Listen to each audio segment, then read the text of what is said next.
Hey there guys, CrossFlux here, and welcome back to Let's Play Pokemon Mystery Dungeon, Red Rescue Team.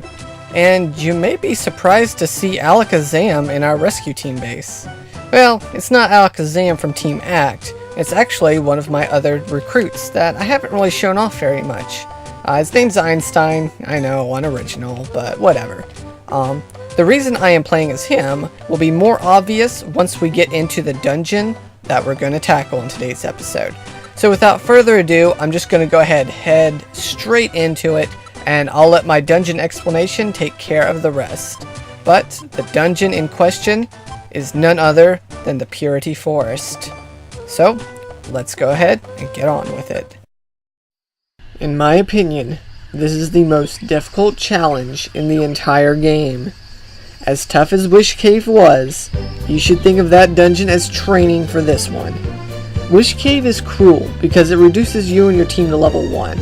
But Purity Forest doesn't just take it a step further, it takes it several steps further.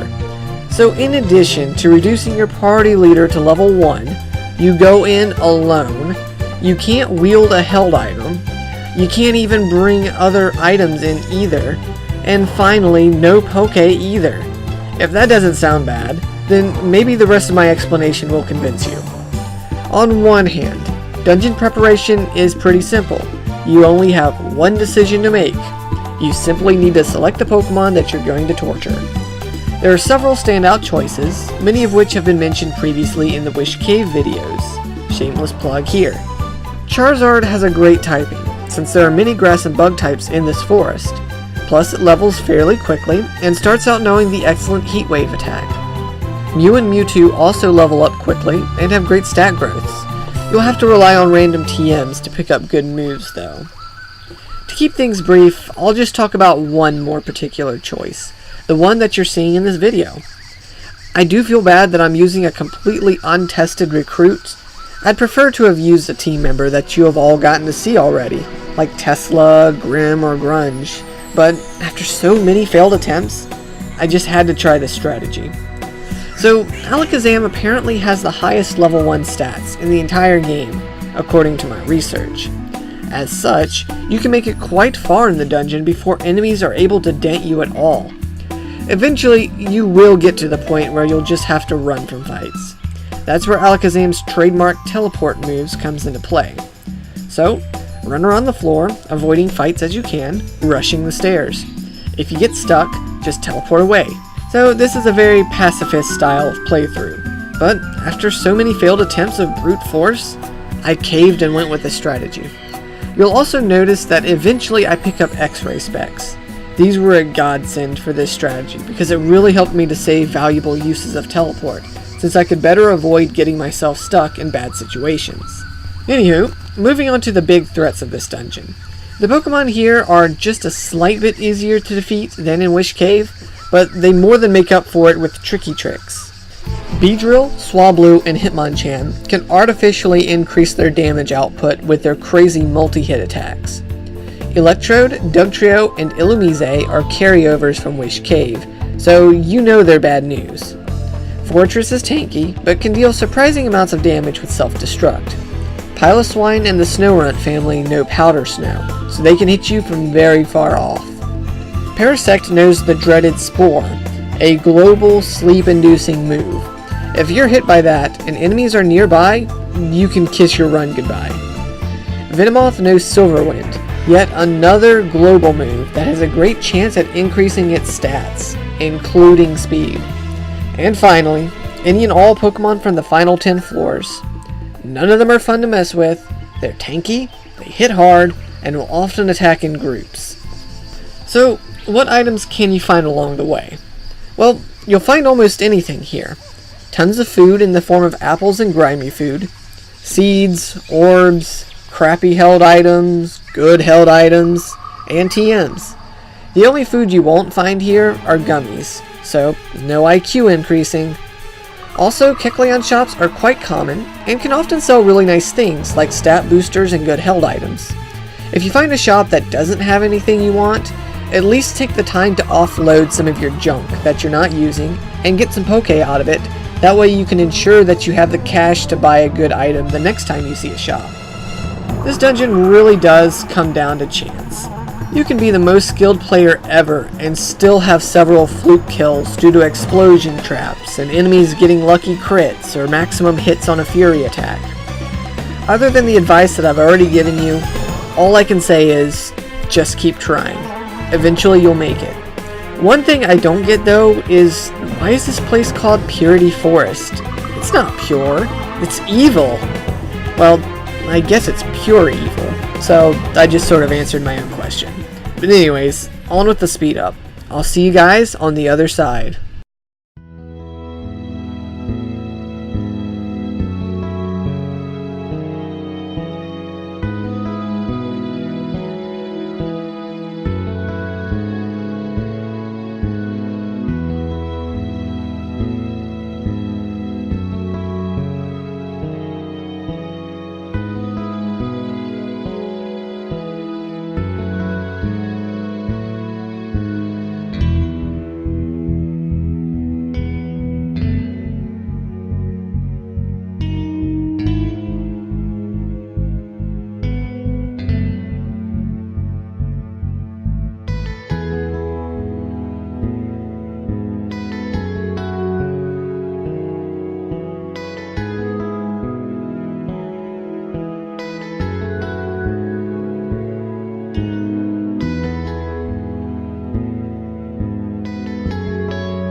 goodness, was that close.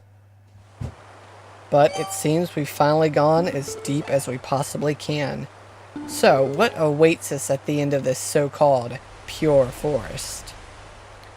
Well, apparently someone's there.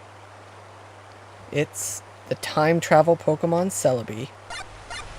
And without a single word of dialogue, Celebi apparently wants to join our team. So, after all the trouble we went through, we might as well at least get a new recruit out of it. Say, Celebi's a time travel Pokemon, right? Can she just take us back in time to when we didn't have to do this dungeon? I'd rather not handle paradoxes on top of all the challenges we had to go through today. So, we already did it. It's over, so. Well, I'm glad you're excited to be a part of our team. I hope you're ready to go through the Purity Forest so you know what we had to experience to get here. But anyways, I think that's going to be just about it for today's episode. Thank you all so much for watching, and as always, I pray you have a blessed day.